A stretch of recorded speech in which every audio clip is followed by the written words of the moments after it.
In the unforgiving embrace of the Montana Territory, where hope often withers like spring flowers in August heat, a tale of quiet devotion unfolds beneath the vast western sky. The year is 1885, and the bustling town of Copper Creek harbors a truth as old as the mountains themselves, that worth isn't measured in polish and shine, but in the steadfast nature of a heart that refuses to break its word. When Sarah Bennett steps down from the stagecoach, her eastern refinement still crisp as fresh linen, she sees right through the dust-covered stable hand who lingers in the shadows of her new life. Yet as summer turns to winter and false promises scatter like tumbleweeds across the prairie, it's his unwavering presence that will teach her the true meaning of loyalty.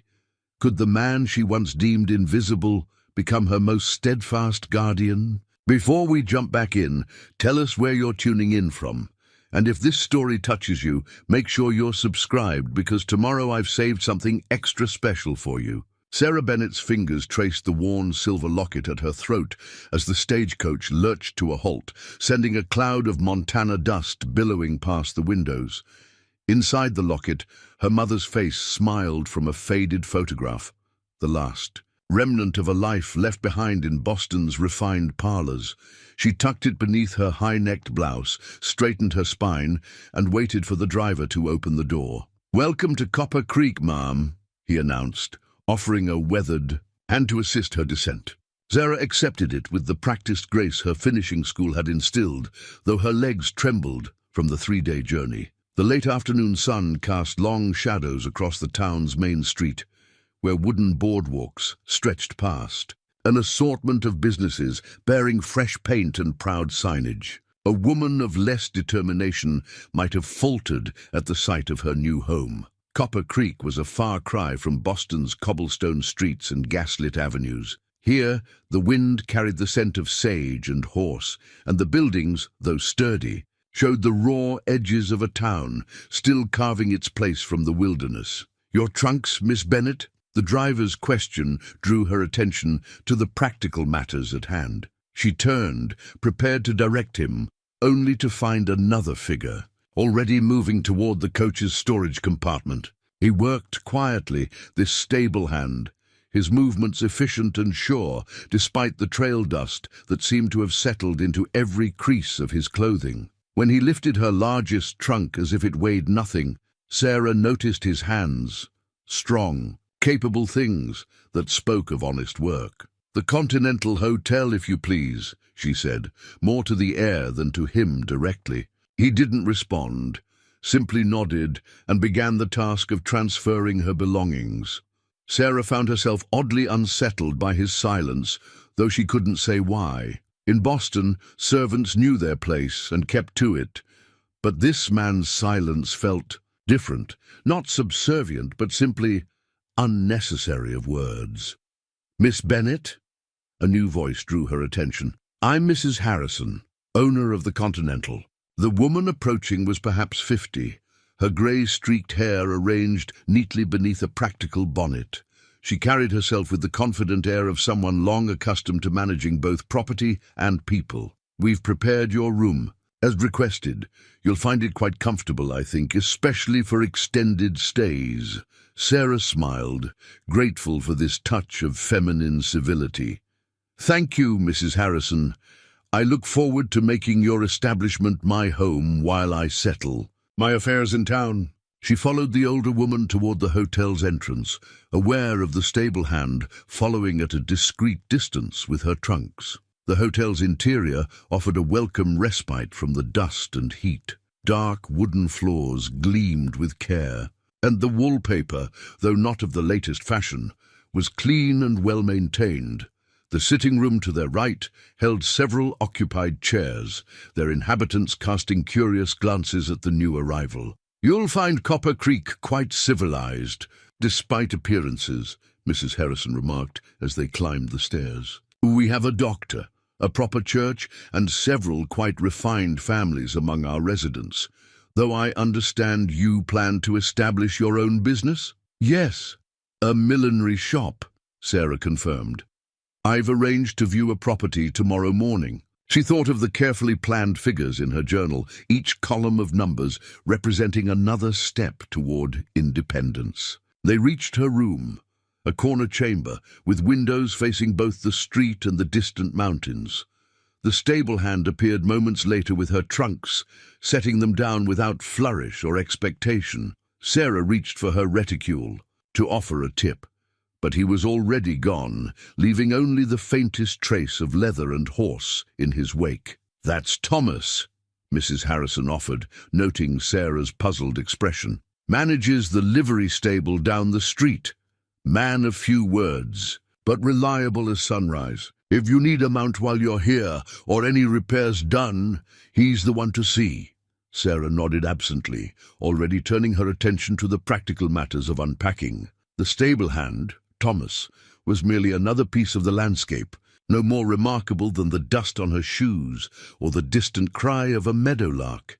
Her fingers found the silver locket again, seeking its familiar comfort. Tomorrow would bring the first real steps toward her new life, and she had no time to waste on unnecessary observations. Yet later that evening, as she sat at the small writing desk recording her first impressions of Copper Creek in her journal, she found herself noting the curious quality of silence that had surrounded him. Not the tense silence of servitude, but the natural quiet of a man at peace with his place in the world. She crossed out the observation with a firm stroke of her pen. Such fanciful thoughts had no place in her carefully ordered plans. The deed to the millinery shop lay before her on the banker's desk, its official letterhead gleaming with fresh ink. Sarah studied the document carefully, her eyes lingering on each carefully penned word. This wasn't just a piece of paper.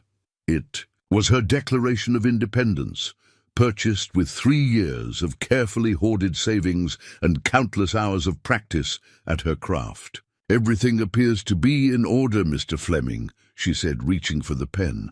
The banker's smile didn't quite reach his eyes as he watched her sign, and Sarah wondered if he, like so many others, doubted a woman's ability to manage her own affairs. Let him doubt. She had not come west to seek anyone's approval.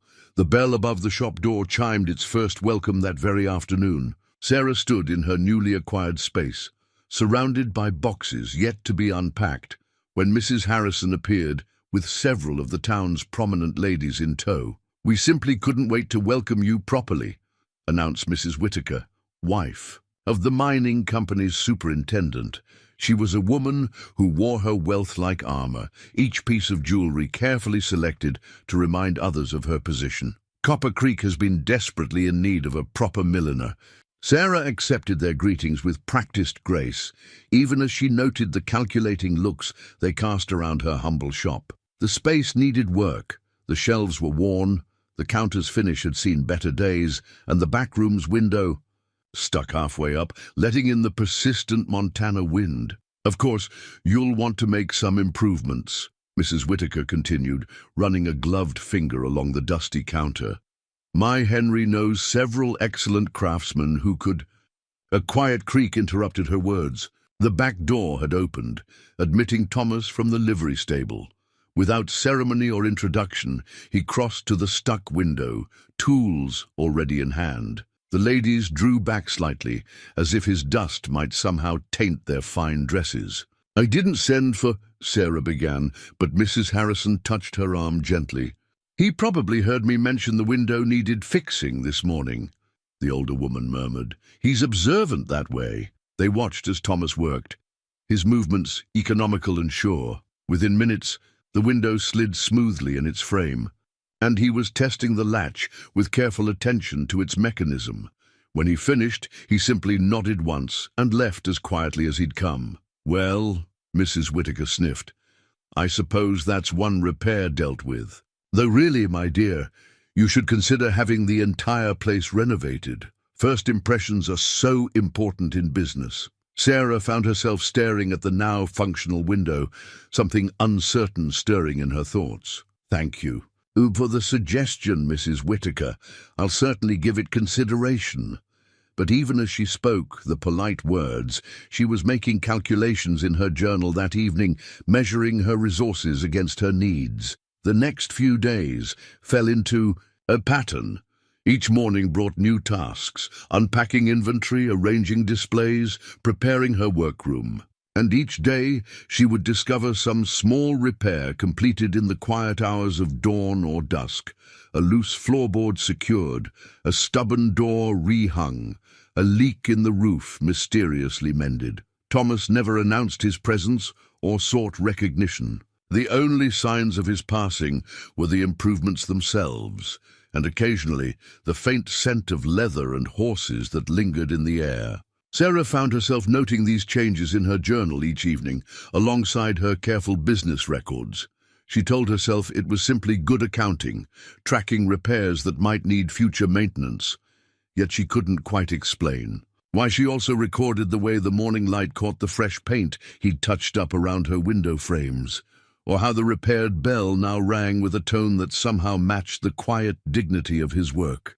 "Your shop is coming along nicely," Mrs. Harrison commented one week after the opening, though perhaps not quite in the grand style Mrs. Whittaker suggested. Sarah looked around at her modest but welcoming space, where every repair bore the mark of careful attention rather than showy display. "No," she agreed softly, "perhaps not, but some things are better built on foundations of substance rather than show." She didn't realize then how prophetic those words would prove to be. Sarah's collection of calling cards grew steadily over the next few weeks, each embossed rectangle a promise of social connection. She arranged them carefully in the silver card holder she'd brought from Boston, admiring how they spoke of civilization. Taking root in this frontier town, Mrs. Whittaker's card sat at the front, its elaborate script and gold edges declaring its owner's prominence, followed by a dozen others representing Copper Creek's finest families. "You simply must join us for tea on Thursday," Mrs. Whittaker had insisted, pressing her card into Sarah's hand. "All the ladies who matter will be there." The invitation felt like validation, proof that a woman could maintain refinement even in the West.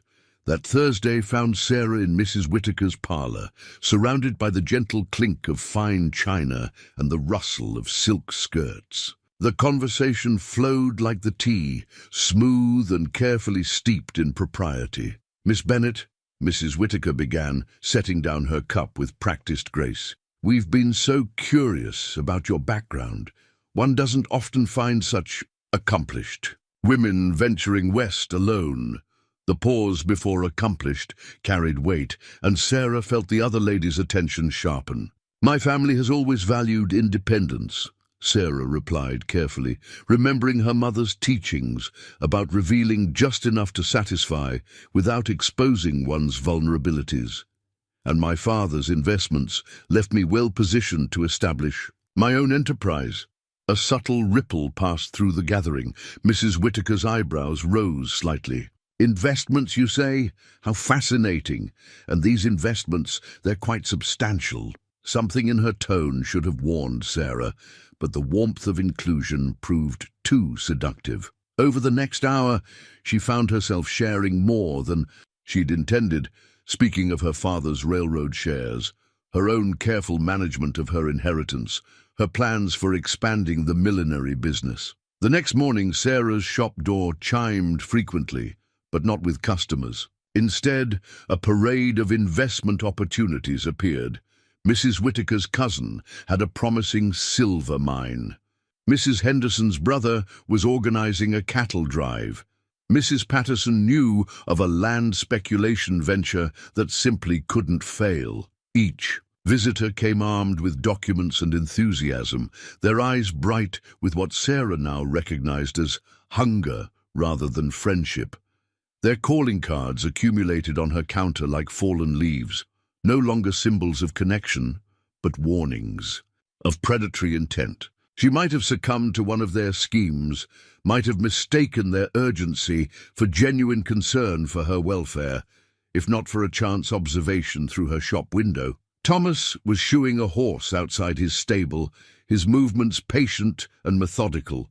A well-dressed man, one of Mrs. Whittaker's mining investors, approached him, gesturing animatedly about something.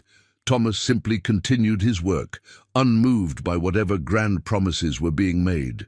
Eventually, the man left, his frustration evident in every step. That evening, as Sarah reviewed her accounts, a shadow darkened her doorway. Thomas entered silently, carrying a small package wrapped in brown paper. He placed it on her counter without ceremony and turned to leave. "Wait," Sarah called, surprising herself. "What is this?" He paused, one hand on the door. "Found it in my father's things. Thought you might want to see it." His voice was quiet, rusty with disuse, but clear. The package contained a newspaper from 5 years ago, its pages yellowed but legible. There, in stark print, was the story of a mining scandal that had ruined dozens of Eastern investors. The mastermind behind the scheme bore the same surname as Mrs. Whitaker's cousin. Sarah's fingers trembled as she read. When she looked up to thank him, Thomas was already gone. That night, she removed the calling cards from their silver holder one by one. In their place, she put the newspaper clipping, a reminder that true friendship rarely announced itself with gilt edges and flowing script. The next day, when Mrs. Whitaker arrived with yet another investment opportunity, Sarah was prepared. "I'm afraid I must decline," she said firmly. "My capital is fully committed to my business here." The other woman's smile thinned. "My dear, you really must learn to think bigger. We were also hoping you would fit in here." "Thank you," Sarah replied, her voice steady. "But I believe I'll find my own way to belong." Through the window, she caught a glimpse of Thomas steadily working at his forge. The rhythm of his hammer against iron sang a song of constancy that no elaborate calling card could match. Charles Wellington swept into Copper Creek like a Chinook wind, bringing with him the polish of San Francisco and the promise of progress. His gold-plated watch caught the sunlight as he descended from the newer, more elegant stagecoach line he'd helped establish. Within days, his name graced everyone's lips, the businessman who would bring the railroad's prosperity to their humble town. Sarah first met him when he came to order a hat for his sister back east. "Something elegant," he'd said, his smile warming his handsome features. "Price is no object for family." He lingered after placing the order, admiring her workmanship with what seemed like genuine appreciation. "I must say, Miss Bennet, finding such refined talent in Copper Creek is an unexpected pleasure." His voice carried the cultured tones of education and travel. "Perhaps you'd do me the honor of dining at the hotel this evening? I'd love to discuss the possibility of expanding your enterprise once the railroad arrives." The gold watch gleamed as he checked the time, a gesture he would repeat often in her presence, as if to remind her of his prosperity. Sarah found herself watching its shine, remembering how her father had owned a similar timepiece. Charles noticed her attention and smiled. "A gift from the railroad board," he explained, holding it out for her inspection. "They know the value of punctuality and precision." The watch was beautiful, its case engraved with his initials and the railroad's emblem. Everything about Charles Wellington spoke of success and ambition. That evening at dinner, he regaled her with tales of business triumphs and cultural attractions in San Francisco. "You remind me of that city," he said, his eyes warm with admiration. "Too much refinement for a small town like this. With the railroad coming, you could establish shops all along the line." Sarah felt herself drawn in by his vision. Here was a man who understood progress, who saw beyond the dusty limitations of frontier life. When he presented her with a small, velvet-covered box a week later, she hardly hesitated to open it. Inside lay a delicate watch on a golden chain, a feminine echo of his own. "So we can count the moments until the railroad brings us our fortune," he said, fastening it around her neck. She didn't notice Thomas watching from the stable doorway as Charles helped her into her carriage that evening. Didn't see the stable hand's slight frown as he studied the businessman's elegant profile. Sarah was too caught up in dreams of expansion and opportunity to heed the quiet warning in Thomas's steady gaze. But she did notice over the next few weeks how Charles's stories began to shift and change. The railroad's arrival date moved from autumn to winter, then to spring. Each delay came with a logical explanation and a fresh promise of greater returns. The thing about opportunity, Charles explained over another elegant dinner, is that it requires investment. A small risk now for tremendous returns later. His fingers brushed the watch at her throat. I could help you position your business ahead of the curve, for a modest partnership stake, of course. That night, as Sarah recorded the evening's conversation in her journal, a memory surfaced. Thomas's silent delivery of that telling newspaper. She found herself wondering why a simple stable hand would keep old papers about financial scandals. The answer came the next morning, not from Thomas, but from the telegraph operator who burst into her shop, waving an urgent message. Charles. Wellington had been arrested in Denver. The railroad contract was fictional.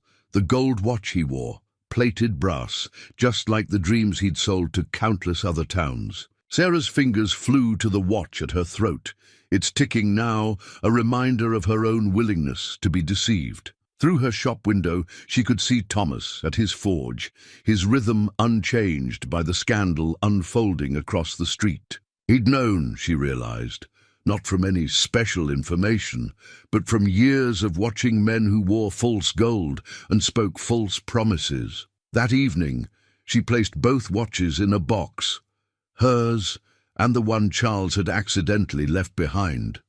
There. Matching shine now seemed less like prosperity and more like a carefully crafted illusion. Real gold, she was beginning to understand, didn't need to announce itself quite so loudly. The broken wagon wheel might have been the last straw. Sarah stood in the muddy street, staring at the splintered wood that had finally surrendered to Montana's ruthless spring thaws. Her latest shipment of materials, expensive ribbons and delicate laces ordered months ago, lay precariously balanced in the wagon's tilted bed. Rain threatened overhead, and the freight driver had already disappeared, mumbling apologies and promises to return tomorrow. Sarah felt the familiar weight of isolation settling on her shoulders. In Boston, there had always been someone to call upon, services to hire, problems to be solved with money and connections. The sound of boots approaching through the mud made her stiffen her spine, preparing to maintain dignity in the face of town gossip. But it was only Thomas, surveying the damage with his usual quiet focus. "Storm's coming," he said, his voice as rough and honest as the weathered boards of his stable. Without further discussion, he began carefully transferring her boxes to a wheelbarrow she hadn't noticed him bringing. Sarah found herself working alongside him, their movements falling into a natural rhythm. He didn't offer empty consolation or unwanted advice, just steady help, and the occasional murmured direction about which boxes might be more vulnerable to the weather. As the first fat drops of rain began to fall, they secured the last of her goods in her shop's back room. Thomas disappeared briefly, returning with tools that spoke of long use and careful maintenance. He set to work on the wheel without ceremony, his hands moving with the sure knowledge of someone who had mended many broken things. "You don't have to," Sarah began, but stopped herself. Something in the quiet purpose of his work made her usual protests feel unnecessary. The rain drummed on the roof as she worked inside, unpacking her shipment and recording inventory in her ledger. Occasionally, she would glance out to see Thomas still there, steadily working despite the weather. He had positioned himself so that his broad shoulders kept the worst of the rain off the wheel as he worked.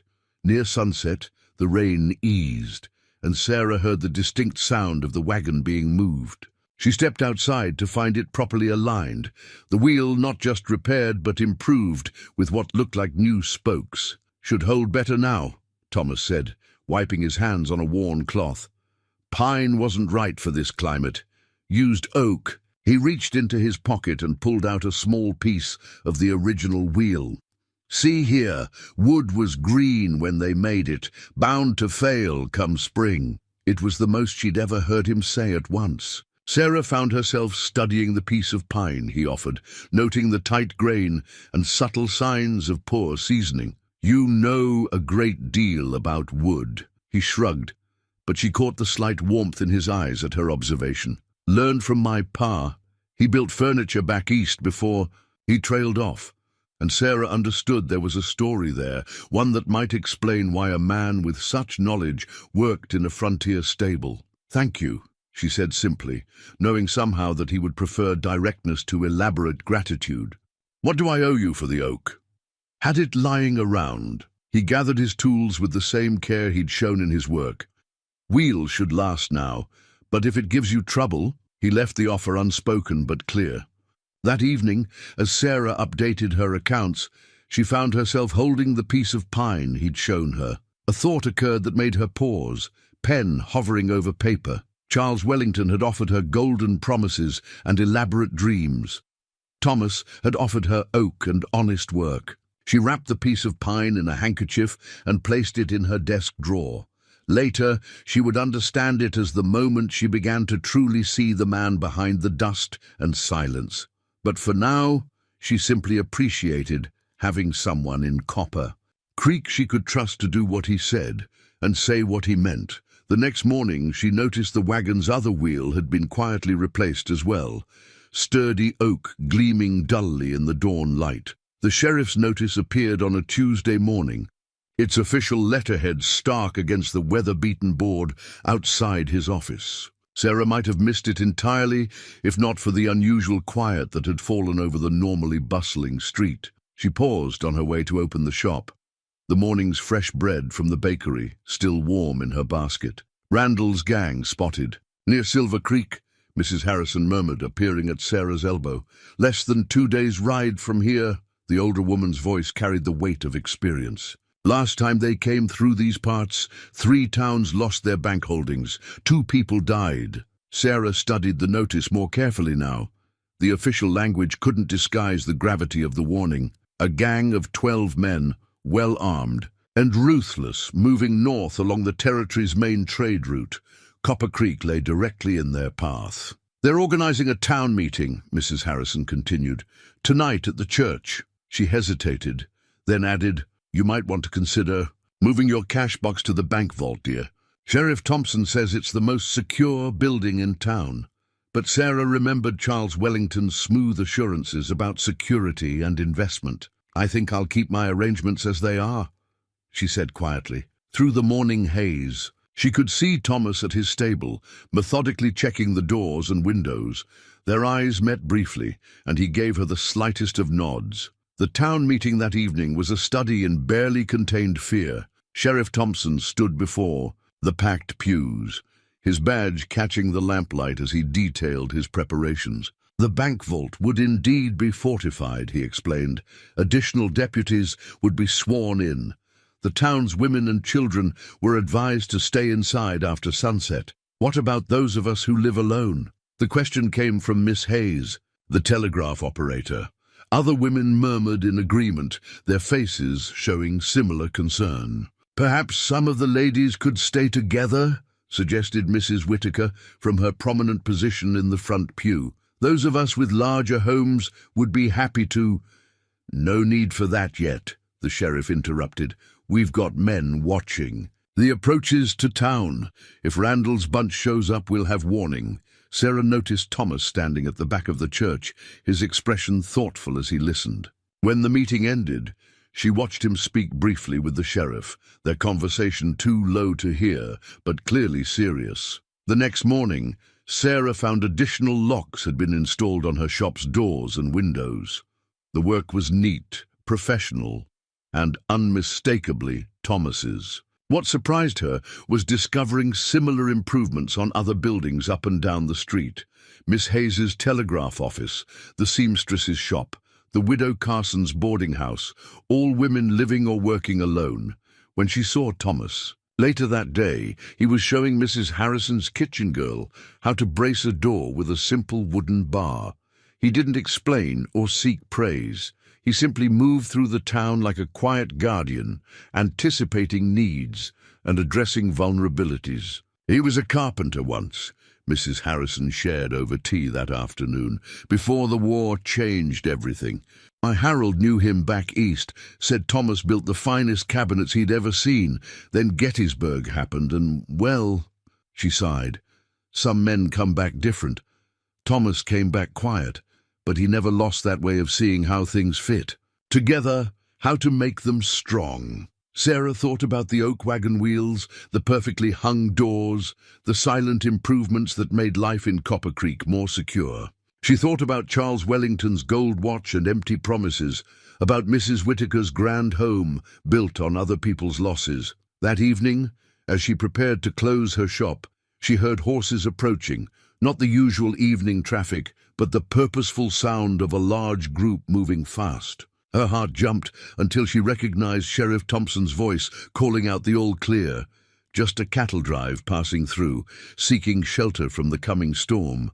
But in that moment of uncertainty, she'd found herself looking not toward the bank's reinforced vault, but toward the stable where a quiet man had already begun leading horses inside, making room for the unexpected visitors. Their eyes met through the gathering dusk, and Sarah realized something that had been slowly building since the day he'd first fixed her shop window. In a town full of people speaking of security, Thomas simply provided it. The sheriff's notice remained posted, its warning still potent. But Sarah slept more soundly that night, knowing that not all protection came with badges and announcements. Sometimes it came with calloused hands and careful attention to the strength of doors and the quality of wood. The empty strongbox mocked Sarah from its hiding place beneath the floorboards, where there had been nearly $800 in cash and banknotes yesterday. Now only her mother's silver locket remained, somehow overlooked in the thief's haste. Her hands trembled as she lifted it, remembering James Crawford's smooth assurances just 3 weeks ago. "As your banker, Miss Bennet, I must advise against keeping such sums in a simple shop safe," he had said, his wire-rimmed spectacles catching the afternoon light. "These are dangerous times. Why, just yesterday I was discussing security with Sheriff Thompson." She should have recognized the calculation beneath his professional concern. But James Crawford had seemed the very model of frontier respectability, Harvard-educated, impeccably dressed, and recommended by the town's most prominent citizens. When he spoke of special arrangements for valued customers, of private accounts, offering higher returns than the public rates, she had wanted to believe. "It's really quite simple," he had explained, laying out documents in precise rows on her counter. "A private investment account, separate from the bank's general holdings. For select customers only, you understand. With Randall's gang in the own territory, wouldn't you rest easier knowing your capital was properly secured?" Sarah's fingers curled around the silver locket as the memory burned. She had been careful this time, or thought she had.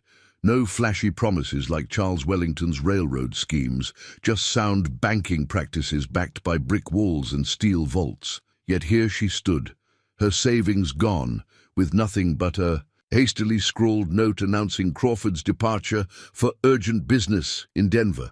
The shop bell's chime startled her. She quickly wiped her eyes, ready to paste on a smile for customers, but it was Thomas who stood in the doorway. Without a word, he placed a newspaper on her counter, not yesterday's edition, but one from 3 months ago. The story, circled in careful pencil, detailed the conviction of a banking confidence man in Wyoming territory. The accompanying photograph showed a younger, clean-shaven James Crawford being led away in handcuffs. "When did you know?" Sarah asked, her voice barely steady. "Something about his hands," Thomas replied after a moment. "Too soft for honest money." He paused, then added quietly, "Tried to sell me shares last week. Same scheme he used in Cheyenne. Why didn't you warn me?" The question held more hurt than accusation. Thomas met her eyes steadily. "Did. That day he first came in. Brought you that invoice for the stable repairs." She remembered he had lingered longer than usual, seemed about to speak several times. "Wasn't my place to say more," he finished simply. Sarah sank into her chair, understanding now. The invoice had, bin for minor work, yet Thomas had hand-delivered it just as Crawford was making his first pitch, had tried, in his way, to create a moment of contrast between honest work and smooth promises.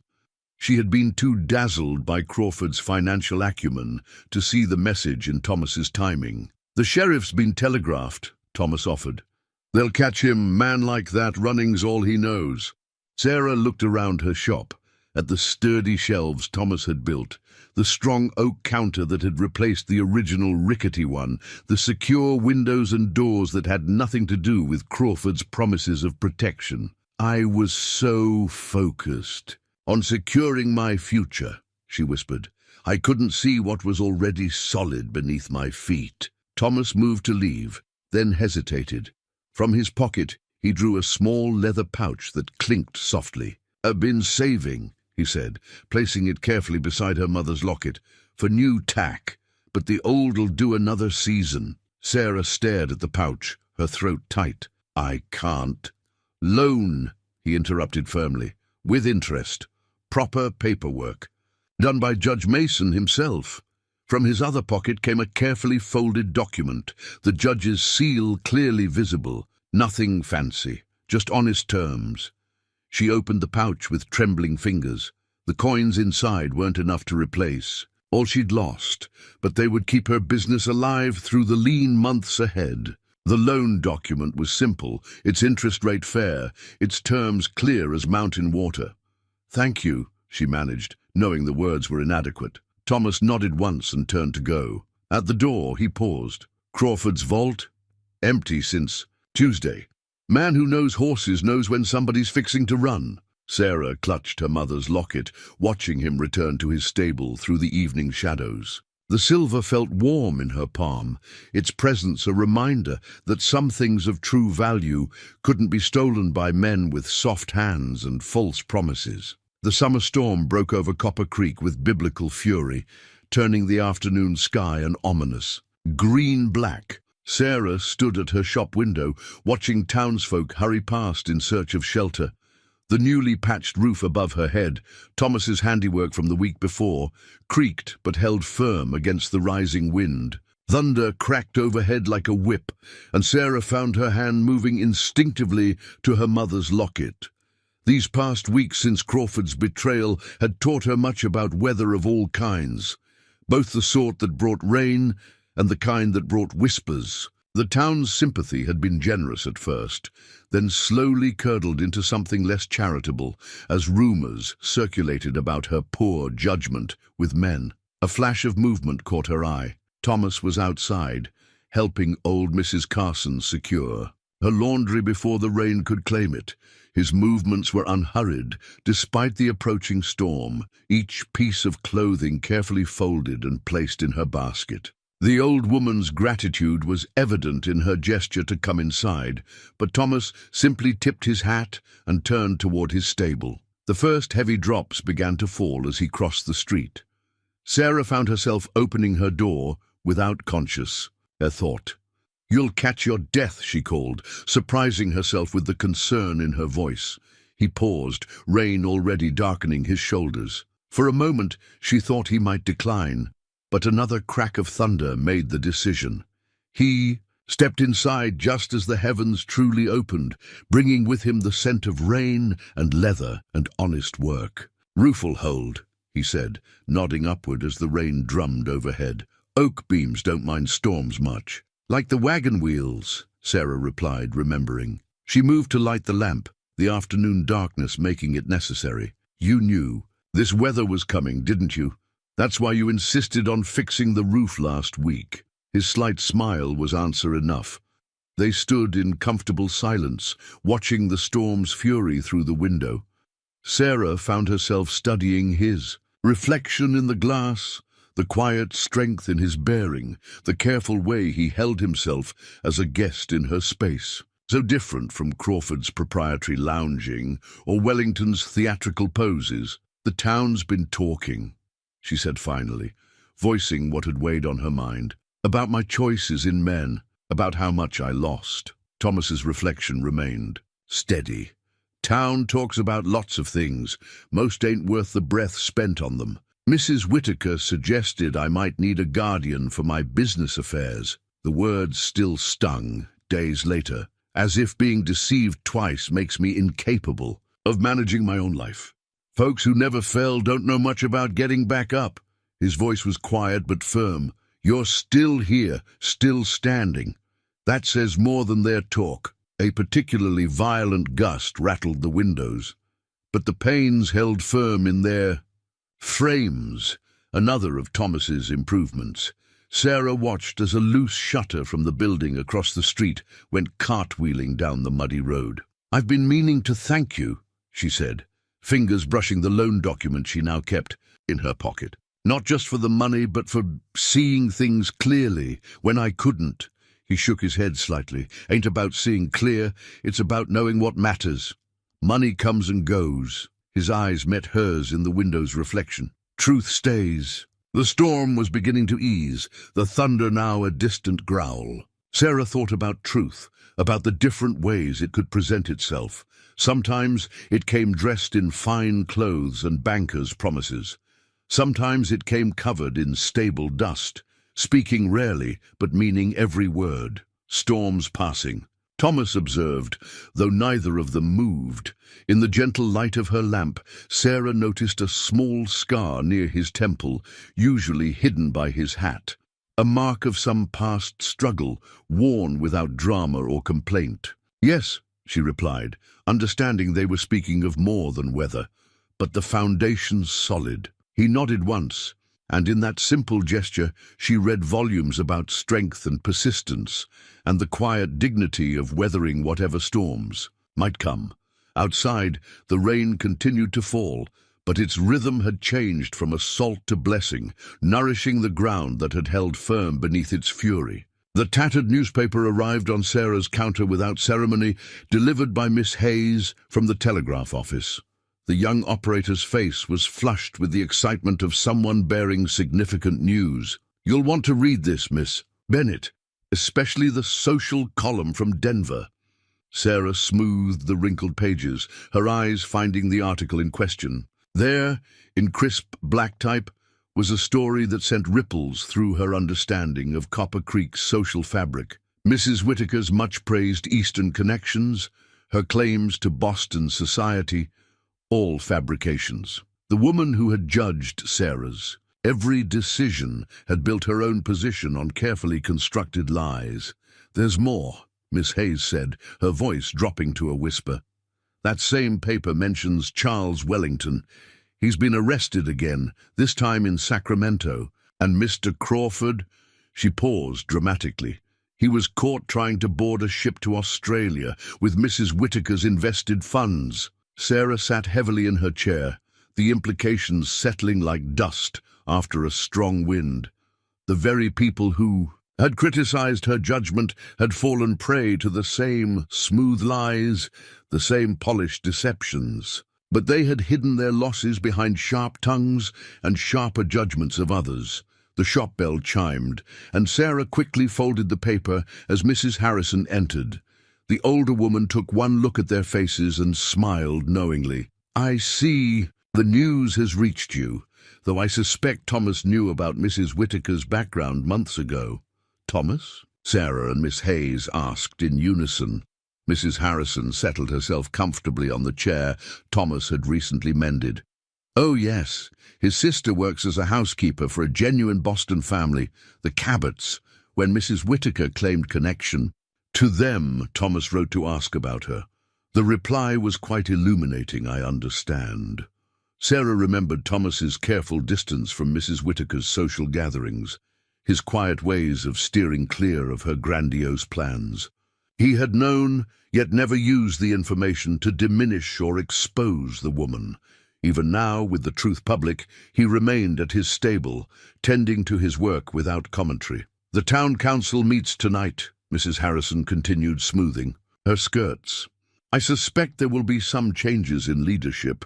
Mrs. Whitaker's position as head of the Ladies' Aid Society seems uncertain." As if summoned by discussion of her downfall, Mrs. Whitaker herself appeared in the shop doorway. Gone was the usual imperial bearing. Her shoulders bore the weight of exposed pretense. Her eyes fell on the newspaper in Sarah's hands, and a flush crept up her neck. "I suppose," she said stiffly, "you're all enjoying this morning's news." Sarah thought of Thomas's silence in the face of known deception, his choice to let truth reveal itself in its own time. "Actually," she replied, standing to move behind her counter, "I was just about to start work on a new hat. Perhaps you'd like to order one. Something practical, suited to who we really are." The older woman's lips trembled slightly, tears threatening to breach her composure. "You're not going to... That is, I thought surely you'd want to..." "Want to what, Mrs. Whittaker? Gossip? Judge? I've learned there are better ways to spend one's energy." Sarah began arranging her materials with deliberate care. "Now, about that hat. I'm thinking a sturdy felt, nothing too ornate. Something that can weather any storm." Understanding dawned in Mrs. Whittaker's eyes. Understanding and something that might have been gratitude. "Yes," she whispered. "Yes, I think that would be appropriate." Through the window, Sarah caught sight of Thomas leading a horse to be shod. His honest labor stood in stark contrast to the social pretensions crumbling around them. He had known all along about Mrs. Whittaker's facade, about Crawford's schemes, about Wellington's frauds, yet he had chosen to build and repair, to strengthen and support, rather than tear down.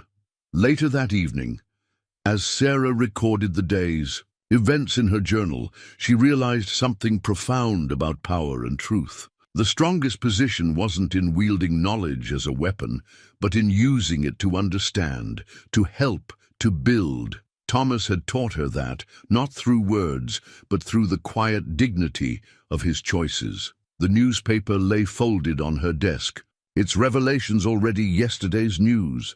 Tomorrow would bring new challenges, new opportunities to choose between judgment and grace. Sarah touched her mother's locket, remembering its lessons about true worth, and smiled. Some revelations weren't found in newspaper columns, but in the daily choice to rise above pettiness and extend a helping hand, even to those who had once dealt in scorn. Sarah discovered the simple wooden cross by accident. She had ventured to the small cemetery on the hill to place flowers on young Jimmy Carson's grave.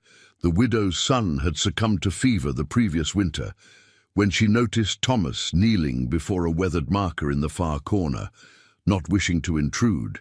On his private moment, she began to withdraw, but he had already sensed her presence. "My father," he said quietly, running calloused fingers over the carved name, "Edward James Miller, 1819–1862, taught me everything worth knowing about wood, and worth, and waiting to speak, until words mean something." It was the most he'd ever said about his past at one time. Sarah stood still, understanding she was being offered a rare glimpse behind his careful silence. The cross, she noticed, showed the same attention to detail that marked all his work, the joints perfectly squared, the surface smooth despite years of weather. "You made this for him," she said, not really a question. Thomas nodded. "After Gettysburg, came out here to bring him a proper marker. Ended up staying." His hand lingered on the crossbeam. "He was a furniture maker back in Pennsylvania. Had a shop, customers who appreciated quality work. Then the war came." Sarah waited, sensing there was more to the story. Around them, the late afternoon light painted the prairie grass gold, and meadowlarks called from distant fence posts. "He volunteered as a wagon master," Thomas continued, his voice holding memories. "Said if he couldn't fight, he could at least keep the supply trains running. Died making sure medicine reached the field hospitals." A pause. "Never did anything showy, just did what needed doing." Sarah thought about Thomas's own quiet way of tending to the town's needs. The repaired wheels, the strengthened doors, the subtle warnings about dishonest men. "He taught you well." A ghost of a smile touched Thomas's lips. "Used to say true craft doesn't need fancy words, shows itself in the work." He stood, brushing dust from his knees. "Had a big shop in Philadelphia before the war. Apprentices, fine customers. Could have gone back to that after." "Why didn't you?" He turned slightly, surveying the town spread below them. Some men come back needing noise and company to drown out memories. Some need quiet to make peace with them. His eyes met hers. Found what I needed here. Simple work, space to think, people who don't ask more than a man can give. Sarah understood suddenly why he had chosen the stable. Not just employment, but a place where the rhythm of honest work and the wisdom of horses could heal what war had broken. She thought of the way he watched over the town, anticipating needs, preventing disasters before they could take root. "Your father would be proud," she said softly, "of how you've used what he taught you." Thomas shook his head slightly. "Just trying to do what's needed, like he did." He reached into his pocket and withdrew a small carved horse, offering it to her. "Made these for local children when I first came. Helped quiet my hands when nights were long." Sarah accepted the carving, marveling at its detail. The flowing mane, the proud arch of neck, the sense of motion captured in still wood. This was the work of a master craftsman, not a simple stable hand. She thought of Mrs. Whitaker's dismissive glances, of Wellington's condescension, of how many had overlooked the quiet man who had chosen to serve rather than shine. "There's a chest," he said suddenly, "in my workshop, full of pieces I made after, furniture mostly. Been meaning to find homes for them." He paused, seeming to weigh his next words. "Maybe you could help. Know what people need from your shop, what might suit them." Sarah recognized the offer for what it was, not just trust, but a sharing of his private healing, his way of turning grief into beauty. "I'd be honored," she replied. They walked back toward town together, the wooden horse warm in Sarah's palm. As they passed the stable, she noticed details she'd overlooked before. The perfect angle of the roof beams, the precise fit of the door in its frame, the subtle, decorative touch where functional pieces met. "You never stopped being a craftsman," she realized aloud. "You just found different things that needed building." Thomas adjusted his hat against the setting sun. "Pa used to say, every piece of wood has its proper purpose. Just got to listen close enough to hear what it wants to be." He looked at her directly. "Same with people, maybe. Not about making them what you want, about helping them be what they already are." Sarah clutched the carved horse, understanding that she had been given more than a wooden toy. She had been offered a glimpse of the man himself, his pain, his purpose, and his quiet way of rebuilding a world that war had shattered. The broken window in Sarah's shop spoke of more than mere vandalism. A rock lay among the shattered glass, wrapped in a piece of paper bearing a crude message. "Time to pay for protection." The morning sun caught the edges of the broken panes, casting jagged shadows across her counter where Thomas now stood, examining the damage with grave attention. "Third one this week," Sheriff Thompson said from the doorway. "First the general store, then Miss Hayes at the telegraph office." He pushed his hat back, revealing a deeply furrowed brow. Randall's favorite tactic, softening up towns before he hits them. Sarah watched as Thomas ran his fingers along the window frame, checking something only he could sense. "They had help," he said quietly. "Glass broke clean at the edges. Someone who knows how." The sheriff nodded grimly. "Inside. Man, most likely. Randall always plants one ahead." He turned to Sarah. "Miss Bennett, I must insist you deposit any valuables in the bank vault. We can't guarantee—" "No." The word came firmly from both Sarah and Thomas, surprising them both. Sarah continued, "Sheriff, I appreciate your concern, but I've learned something about banks and vaults and promises of protection." Thomas had moved to gather the broken glass, his movements precise and purposeful. "I'll have this fixed before sunset," he said. Though Sarah heard the deeper meaning beneath the simple offer, every repair he'd made to her shop had strengthened it against more than weather. After the sheriff left, Sarah found herself standing close to Thomas as he took measurements for the new window. "You've seen this before, haven't you? Towns under siege?" He paused in his work, considering. "During the war, saw how people react to fear. Some band together, some look for profit in it." His eyes met hers. "Some find strength they didn't know they had." A commotion from the street drew their attention. Doc Wilson's buggy was racing into town, the usually composed physician shouting for help. Fire at the Carson place. The widow's small ranch lay just outside town, where she kept a few cattle and the vegetable garden that helped support her and her remaining children. Thomas was moving before the doctor finished speaking, swinging onto his horse with fluid grace. Others scrambled to follow, but he was already disappearing down the road, dust rising in his wake. Sarah found herself running to her own horse, the side saddle be damned. She arrived to find Thomas and Mrs. Carson standing amid scorched grass and smouldering fence posts. The house had been spared, but the barn's exterior showed clear signs of deliberate burning. "Warning," Mrs. Carson said shakily.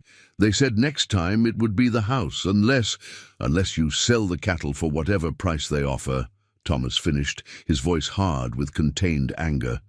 He was examining marks in the dirt near the barn. 4 men, 1 stayed mounted, others used coal oil. He pointed to distinct boot prints. 1 limps slightly, left foot. Sarah remembered what Mrs. Harrison had said about his time in the war. He'd learned to read signs like this as a matter of survival, she realized. Now he was using those skills to protect them all. Throughout the day, Thomas rode the outskirts of town, checking other outlying properties. Sarah accompanied him on. Several stops, watching as he pointed out defensive weaknesses, suggested improvements, helped move valuable stock closer to town. At each place, he left something of himself, a strengthened latch, a repaired gate, a quiet word of advice. As evening approached, they sat on Mrs. Carson's porch, watching her children and cattle safely settled for the night. Thomas had spent hours repairing her barn, not just fixing the fire damage, but reinforcing it against future attacks. "You're preparing us all," Sarah said softly. "Have been since that first sheriff's notice." He nodded, wiping honest sweat from his brow. "Town's got heart, just needs to find its spine." He looked at her directly. "Fear's like dry rot, looks solid on the surface till everything crumbles at once." Sarah thought of the rock through her window, meant to spread that very rot of fear. But sitting here, watching Thomas's quiet strength flow into practical protection, she felt something else taking root instead: determination, courage, the will to stand firm. "They're coming," she said, not really a question. "Yes." He turned, slightly, surveying the darkening landscape with experienced eyes. "But they don't know this town, don't know its people." His hand brushed something under his coat, a soldier's gesture, she realized, though she'd never seen him carry a gun. "Don't know that some fights are won before the first shot, by choosing what kind of fear you feed." The evening wind carried the scent of scorched wood and coming rain, but beneath it, Sarah caught the familiar notes of leather and horses and honest work. Sometimes, she was learning, the strongest defense wasn't in steel vaults or promised protection, but in the quiet preparation of those who understood that true safety, like true craft, was built one careful piece at a time. The military medal caught the dawn light as Thomas pulled it from his trunk, its brass surface dulled by years of storage. Sarah stood in the stable doorway, watching as he carefully pinned it inside his coat. Not for show, she realized, but as a private reminder of who he had been, who he might need to be again. Randall's gang had struck at false dawn, exactly as Thomas had predicted. Their first warning had been Miss Hayes's coded telegraph tap. 3 dots, 3 dashes, 3 dots, moments before the lines went dead.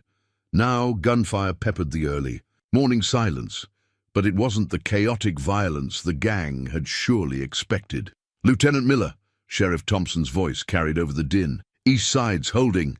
Sarah's eyes widened at the title, but there was no time to dwell on revelations. Thomas, Lieutenant Miller, was already moving, his usual quiet efficiency transformed into fluid command. The past weeks of preparation were bearing fruit. Townspeople moved with purpose to predetermined positions, following plans he had gradually, quietly put in place. "Stay with Mrs. Harrison," he told Sarah, checking his rifle with practiced hands. "Back rooms reinforced. Others will—" He stopped as a new volley of shots rang out, followed by screams from the direction of the Carson place. "They're not supposed to be there," Sarah said, remembering the careful plans.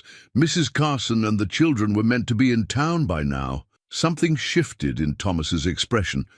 Not fear, but the calm determination she had seen when he faced the stable fire last summer. Without a word, he swung onto his horse, but Sarah was already mounting her own. His look of protest met her steady gaze. "I know the back trail to the Carson place," she said firmly, "the one you showed me last week." For a moment, the lieutenant warred with the quiet, stable hand in his eyes.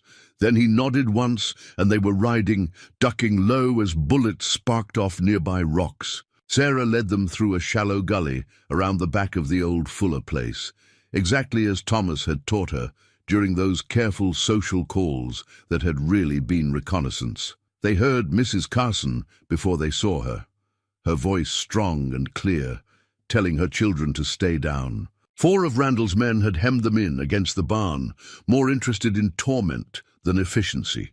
They hadn't expected resistance from a widow's ranch. They certainly hadn't expected Thomas.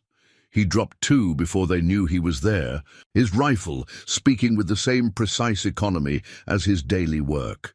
No wasted motion, no dramatic flourishes, just the practiced skill of a man who had learned his deadly trade too well and had spent years trying to forget it. Sarah's own shot went wide, but it scattered the remaining raiders, giving Mrs. Carson time to hustle her children toward the relative safety of the root cellar. Thomas used the moment to close distance, his horse moving like an extension of his will. Up close, the raiders got their first clear look at what they were facing, not a simple stable hand playing at heroics, but a veteran cavalry officer with hard-earned wisdom in his eyes. "Randall's using you as a diversion," he said calmly, his rifle never wavering. "Main force is probably hitting the bank now, while the sheriff's occupied here." His voice carried the same quiet authority he used with spooked horses. "Walk away. Before this gets worse." One rider chose to draw instead. Sarah would later struggle to describe what happened next.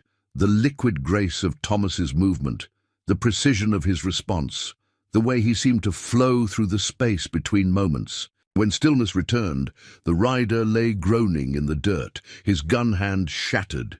"Choose," Thomas told the last man, who had finally recognized the medal partially visible inside the dusty coat. The raider chose the better part of valor, fleeing back toward town. It was over so quickly that Sarah found herself struggling to understand what she'd seen. This was her quiet Thomas, who spoke through actions rather than words, who preferred fixing things to breaking them. Yet watching him secure the prisoners with practiced ease, she realized that this too was a kind of mending, not of wood or metal, but of a moment broken by violence. Mrs. Carson emerged from the root cellar, her children wide-eyed but unharmed. "Lieutenant," she said, noting the medal with new understanding. "All this time—" "Just Thomas, ma'am," he replied, already checking his horse for the ride back. "Town's not secure yet." But Sarah had seen something in that moment of revelation. Not just the soldier he had been, but the man who had chosen to lay that burden down, who had found a different way to serve. The medal's dull brass caught the strengthening sunlight as they rode back toward town, not as a symbol of past glory, but as a reminder that true courage often shines brightest when it chooses peace over power. The repaired shop sign caught the morning light, its fresh paint a defiant answer to the chaos of the previous day. Sarah traced the letters with gentle fingers, remembering how she'd found Thomas working on it in the pre-dawn hours, after the last of Randall's men had been locked away. Even now, with the town still buzzing about Lieutenant Miller's tactical brilliance, he had returned to his quiet work of mending what was broken. The bank vault was empty, Mrs. Harrison shared over early morning coffee, her voice carrying equal measures of amazement and vindication. Thomas had convinced most folks to move their valuables weeks ago, said something about not keeping all the eggs in one basket. She smiled. Randall's whole plan depended on the town's wealth being in one place. Instead, all they found were ledger books and empty strong boxes. Sarah thought of her own small safe, now hidden beneath newly laid floorboards in Thomas's stable. His suggestion, delivered so carefully she almost missed its tactical significance. He had protected them all, not through force of arms, but through quiet preparation and earned trust. "They're saying he could have been a general," Miss Hayes added, joining them with fresh gossip from her telegraph office. "If he hadn't resigned his commission after Gettysburg, the sheriff's been telling everyone about his combat record." Through the window, they could see Thomas at his forge, the rhythm of his hammer striking iron unchanged by yesterday's revelations. The same hands that had wielded a rifle with deadly precision now shaped metal with creative care, turning destruction into construction. "The army sent a telegram," Miss Hayes continued, unable to contain her news. "They're offering him a position training cavalry officers, full reinstatement of rank." Sarah's heart caught at this, though she kept her face carefully neutral. Of course they would want him back. This man who could plan so carefully, lead so effectively, yet carry his abilities with such humble grace. The military would offer him recognition, restoration of the status he had set aside. The shop bell chimed, and Mrs. Whitaker entered, her usual imperial manner softened by recent events. "I've just come from the town council meeting," she announced. "They're creating a new position, Chief of Civil Defense. They want to offer it to Thomas."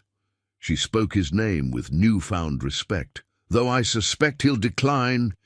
He seems to prefer his stable, because he understands something about power," Sarah said quietly, surprising herself with the insight about how it's stronger when it doesn't need to announce itself. As if summoned by their discussion, Thomas appeared in the doorway, carrying something wrapped in clean burlap. Without ceremony, he unveiled a small wooden sign, carved with the same attention to detail he brought to everything he touched. "For your window," he said simply. Sarah studied the sign's elegant craftsmanship, the graceful letters, the subtle, decorative touches that spoke of his furniture-making past. But it was the words themselves that caught her heart. Bennett Millinery, Est, 1885, and below in smaller script, "Built on Trust." "You didn't have to," she began, but he shook his head. "Shop needs a proper sign, one that tells the truth." "About its owner," Mrs. Whitaker cleared her throat delicately. "Lieutenant, that is, Mr. Miller, about the council's offer." "Thomas," he corrected gently. "Just Thomas." His eyes met Sarah's as he added, "A man is what he builds, not what titles call him." Later that afternoon, Sarah watched him work. From her shop window, considering all the things he had built in Copper Creek, trust, security, community, one quiet action at a time, the Army's telegram lay unopened on Miss Hayes's desk, and the town council's offer remained unmentioned. Thomas simply continued his work, repairing what needed fixing, strengthening what needed support.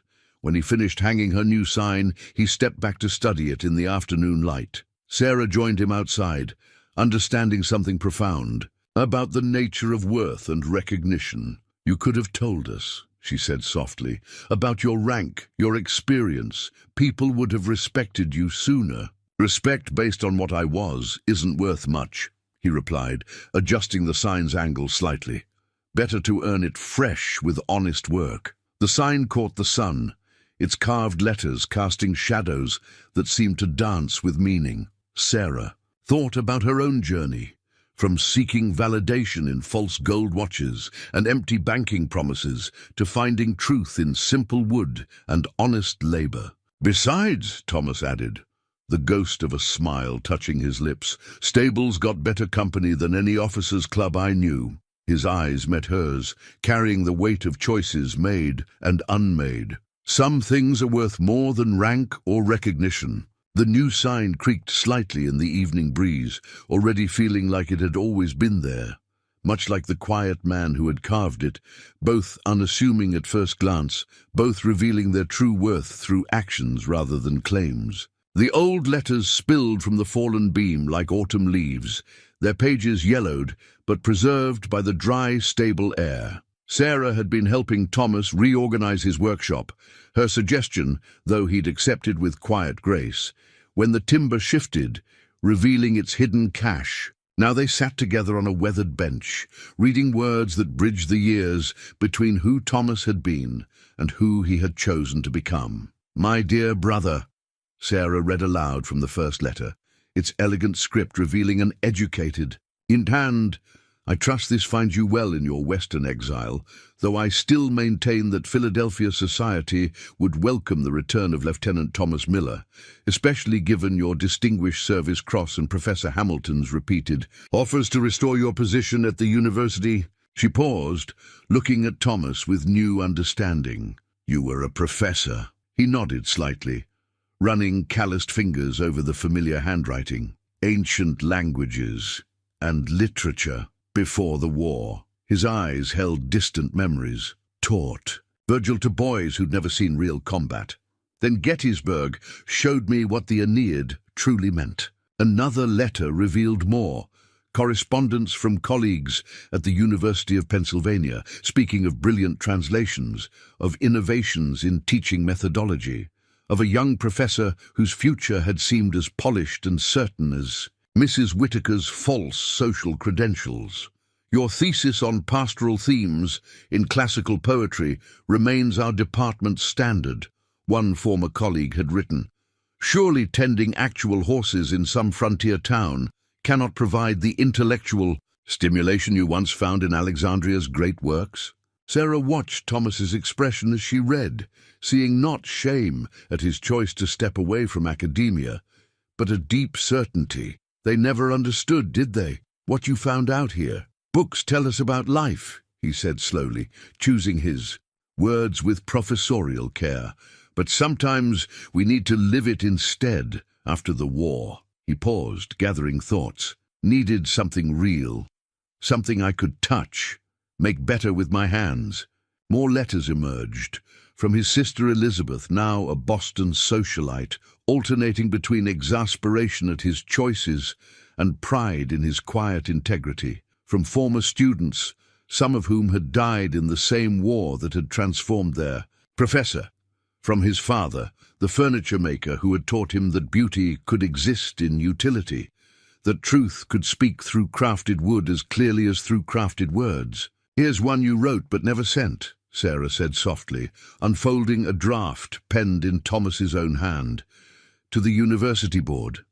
He nodded, making no move to stop her from reading his words from 7 years ago. "Gentlemen, while I appreciate your continued offers, I must decline. In my stable, I find echoes of Xenophon's treatise on horsemanship made manifest. In the rhythm of dawn labor, I hear Hesiod's wisdom about honest work. The quiet hours have taught me more about Thoreau's solitude than any classroom discussion. My hands, once suited only for turning pages, have learned to shape wood and iron, to mend what is broken, to create what is needed. I have found in this wilderness exile a truth that all our classical texts pointed toward but could never quite capture." The letter ended there, wisdom arrested mid-flow like a river dammed by circumstance, but Sarah could see its truth, lived out in every corner of the stable, in the perfect joints of handmade tack hooks, in the geometric precision of stored grain bins, in the carefully maintained tools that spoke of both practical knowledge and aesthetic appreciation. "You didn't just flee here," she realized. "You found something." "Found myself," he corrected gently. "Man who went to war was all mind, no hands. Man who came back needed both." He gestured to his workbench, where a delicate piece of carved molding waited for the schoolhouse. "Learned that beauty isn't just in books. It's in making things that last, that help, that serve." Sarah thought of his quiet preparation before Randall's attack, how he had used both tactical knowledge and practical skills to protect the town, how he had taught them to defend themselves not through rousing speeches, but through patient demonstration and earned trust. "And the languages?" she asked. "The literature?" A small smile touched his lips as he reached for a worn volume on his shelf. "Still read," sometimes to the horses. He opened the book, revealing marginal notes in Greek and Latin, alongside practical observations about carpenters' joints and horse behavior. Everything connects, if you look close enough. Virgil knew about animal husbandry. Homer understood craftsmanship, just had to live it to see it true. The afternoon light slanted through stable windows Thomas had crafted himself, windows whose proportions, Sarah now realized, probably owed as much to classical architecture as to practical necessity. The letters lay between them like a bridge, connecting past and present, showing how a scholar had become a craftsman without ever ceasing to be either. "You've never stopped teaching," she said softly. "You just found a different way to share wisdom." His hand found hers, warm and sure, as the wood he shaped daily. Some lessons, he agreed, need to be lived to be learned. The town council badge lay untouched on Thomas's workbench, its silver surface catching the morning light. Judge Mason had left it there the previous evening, along with a unanimous vote of appointment that required no response. Like everything about Thomas, the badge waited quietly, making no demands but carrying significant weight. Sarah watched from the stable doorway as Thomas continued his morning routine, checking each horse, measuring feed with practiced care. His movements showed no sign that anything had changed, though the entire town buzzed with recent revelations about the scholarly warrior who had chosen to live among them as a simple, stable hand. "The thing is," Mrs. Harrison said later that morning as she helped Sarah arrange a new display of autumn hats, "we all kept looking for some grand gesture to save us. Never thought salvation would come from a man who spent more time fixing hinges than making speeches." Through the shop window, they could see Thomas teaching young Jimmy Parker the proper way to hold a hammer. The boy had been frightened of loud noises since Randall's attack, but Thomas's quiet patience was helping him face his fears through practical work. "Did you know," Miss Hayes added, bringing in the morning mail, "he's been teaching Peter Carson to read? Not just simple words, mind you, but Latin. The boy's mother found him practicing declensions while mucking stalls." Sarah smiled, remembering the worn volumes in Thomas's workshop. He hadn't abandoned his learning or his teaching. He'd simply found ways to share knowledge that served real needs rather than academic ambitions. The shop bell chimed as Mrs. Whitaker entered, her manner now holding more genuine dignity and less artificial refinement. "The school board has a proposition," she announced without preamble. "We'd like Thomas, Lieutenant Miller, that is." She flustered slightly over the name, still adjusting to the man's complexity. "We'd like him to consider teaching some courses. History, classics, practical mathematics. Not full-time, of course, but you've finally seen what was there." "All along," Sarah finished gently. Through the window, Thomas was now showing Jimmy how different woods produce different tones when struck, turning a lesson about carpentry into an exploration of natural properties. The day brought more evidence of how Thomas had quietly shaped the town's character. Sheriff Thompson spoke of tactical suggestions offered so subtly that he'd thought them his own ideas. Doc Wilson mentioned anatomical drawings, sketched to help explain a horse's injury, revealing a knowledge of classical medical texts. Even Mrs. Carson's garden, it turned out, had benefited from Thomas's understanding of ancient Roman agricultural practices. Near sunset, Sarah found Thomas at his workbench, finally picking up the council badge. He studied it with the same careful attention he gave to choosing wood grain or measuring joints. "Town's changed its mind about me," he said. "Not a question, but an observation." "Town's finally seeing clearly," Sarah corrected. She moved to stand beside him, close enough to feel the solid presence that had become her truest measure of worth. "Though some of us took longer than others to understand what we were looking at." He set the badge down again, turning instead to check the fit of a new door panel he was crafting. "Never wanted recognition," he said after a moment. "Just wanted to be useful." "And that's precisely why you deserve it," she replied, "though I suspect you'll find a way to turn even this into practical service." His slight smile confirmed her thought. School board wants practical classes. Thought maybe, he paused, checking the panel's angle. Thought maybe we could use the stable, teach geometry through roof beams, history through tool development, literature through, he gestured to the letters they'd found, still carefully preserved.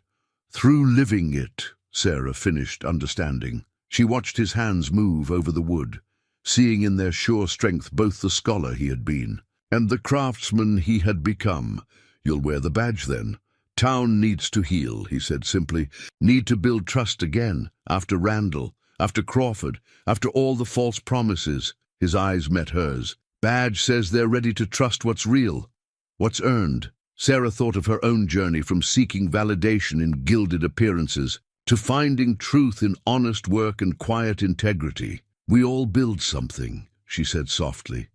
You taught me that, whether it's hats or horses or hope itself. The badge caught the last light of day, transformed from a symbol of authority into a tool for service, just as Thomas had transformed classical learning into practical wisdom, martial skill into protective care, and solitary craft into community and building. Town council meets tomorrow, he said, carefully fitting the door panel into place. Thought I might speak about establishing a proper apprentice program, give the young folks a trade, a way to build something lasting. Sarah smiled, hearing in his words the perfect blend of the professor's knowledge and the craftsman's wisdom. They'll listen now, she said, though you've been teaching us all along, badge or no badge. The stable settled into evening quiet, filled with the subtle music of well-fitted joints, earned trust, and futures being carefully built from the raw materials of present moments. The simple ring caught no light at all. Unlike Charles Wellington's flashy gifts or Crawford's banking promises, Thomas's offering was a band of dark wood, carefully turned and polished, inlaid with a thin stripe of silver that seemed to flow, like a quiet stream through forest shadows. He placed it on her counter without ceremony or speech, letting the craftsmanship speak for itself. Before Sarah could respond, the shop bell chimed. Alexander Blackwood III swept in, bringing with him the crisp air of Eastern prosperity and carefully cultivated charm. His arrival was no accident. She had received his letter last week, expressing interest in establishing a chain of millinery shops along the newly planned railroad line. "My dear Miss Bennet," he announced, either missing or ignoring the intimate moment he had interrupted, "I trust you've considered my proposal. Think of it, shops in every major city from here to Chicago. Your designs, your name, your legacy writ large across the West." Sarah's fingers traced the wooden ring that still lay before her. Thomas had already turned to leave, his quiet presence slipping away like morning mist before sunrise. But she had learned to read his silences, to understand the weight of things left unsaid. "Your latest designs are exquisite," Blackwood continued, producing contracts from his leather portfolio, "with proper backing, proper connections." His eyes fell on the ring, and something like amusement crossed his features. "My dear, surely you aren't considering... That is, I understand Mr. Miller is a respectable man, but with your talent, your potential..."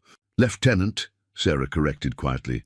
"Lieutenant Miller, though he prefers Thomas." Blackwood waved this away as irrelevant. "The point is, you have a chance to become something significant, to rise above this..." He gestured vaguely at the shop, the town visible through her window. "This provincial existence."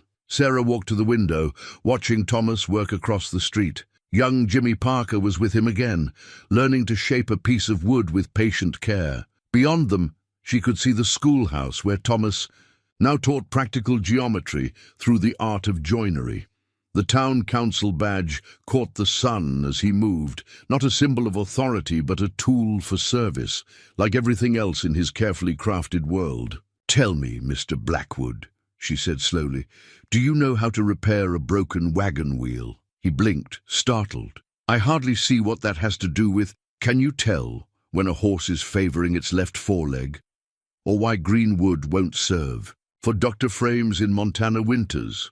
or how to read the weather in the way chickens scratch the yard. My dear Miss Bennet, you're being deliberately... Do you know, she continued, warming to her theme, why the classics still matter to a frontier town? How Virgil's wisdom about animal husbandry might save a ranch? Why Euclidean geometry matters to a carpenter?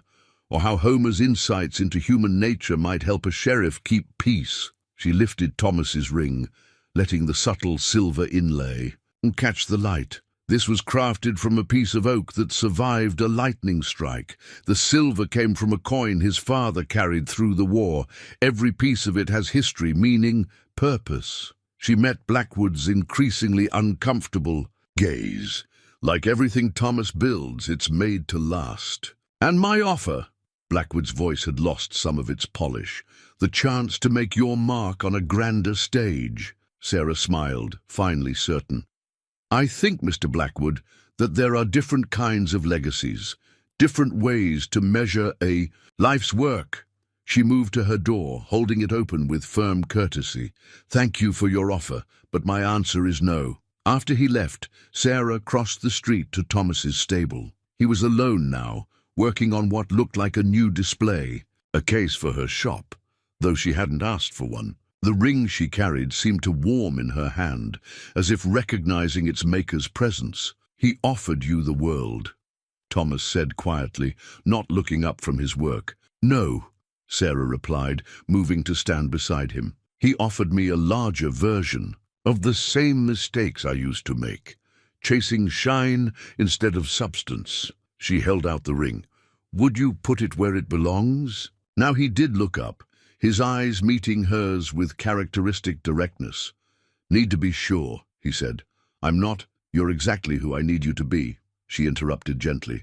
The man who builds foundations instead of facades, who teaches, and through example instead of empty words, who chose substance over show long before I learned to see the difference. He took the ring, his craftsman's hands steady as ever. Not offering much, just what I am, what I can build with these hands. You're offering everything that matters, she said as he slipped the ring onto her finger. A life of purpose, of learning, of building something real together. The ring settled into place like it had always belonged there, the silver catching light while the dark wood held warmth, like the man who had crafted it, like the love that had grown between them. It made no grand claims. It simply was what it was, honest and true and built to endure. The partnership deed hung in their workshop, its simple frame crafted from the same oak as Sarah's ring. In the year since their wedding, the space had evolved to hold both their crafts. Her millinery forms sharing space with his woodworking, tools, her sketches of hat designs mingling with his architectural drawings. The deed itself was Thomas's work, his classical training evident in the careful calligraphy that declared them equal partners in all endeavors. Miller and Bennett Craftworks, Mrs. Harrison read aloud, admiring the new sign above their expanded premises. Though I notice you kept your millinery sign separate, Sarah. Some things should keep their own identity, Sarah replied, watching Thomas teach young Peter Carson the finer points of leather tooling. Even in partnership, the town had changed too, growing not in size but in substance. Thomas's apprenticeship program had spread beyond woodworking to include every trade in Copper Creek. Even Mrs. Whitaker had found her true calling, using her organizational skills to establish a lending library where Thomas's classical texts now shared space with practical manuals and literary works. Sarah touched her mother's silver locket, now hanging beside her wedding ring. Mother always said true worth reveals itself in time, she mused. Though I doubt she ever imagined I'd find it in a dusty stable. Through the window, they could see the schoolhouse Thomas had helped design, where lessons in Greek philosophy now mingled naturally with practical mathematics and carpentry. Education, like life itself, had become a blend of thought and action, of ancient wisdom and present need. Planning to expand again? Mrs. Harrison asked, noting the architectural drawings on Thomas's bench. Sarah smiled, her hand dropping to where their first child grew beneath her apron. in more ways than one. The afternoon sun slanted through windows Thomas had crafted, catching the silver inlay of Sarah's ring. She remembered standing in this same light a year ago, choosing between Blackwood's grand promises and Thomas's quiet truth. The ring had grown more beautiful with wear, its wood developing a deeper patina, its silver gaining character, like love itself, becoming richer through daily use. Thomas looked up from his lesson, catching her eye with the same steady warmth that had first taught her to see beyond surface shine. He had given her no kingdoms to rule, no empires to build, no glittering promises to chase. Instead, he had offered partnership in its truest sense, the chance to build something real together, something that would last beyond their time. Peter completed his first leather pattern, beaming with pride as Thomas examined his work. Another lesson taught, another skill passed on, another small piece of legacy taking shape beneath careful hands. Sarah touched the partnership deed's frame, feeling the smooth oak beneath her fingers, and knew with quiet certainty that she had chosen well. In the end, it wasn't about the dusty cowboy at all. It was about learning to see with wiser eyes, to measure worth in deeds rather than words, to build happiness from true materials that would weather all storms. Their love, like Thomas's craftsmanship, had been built to last, not because it shone the brightest, but because its foundations ran soul deep, as solid as oak, as enduring as truth itself.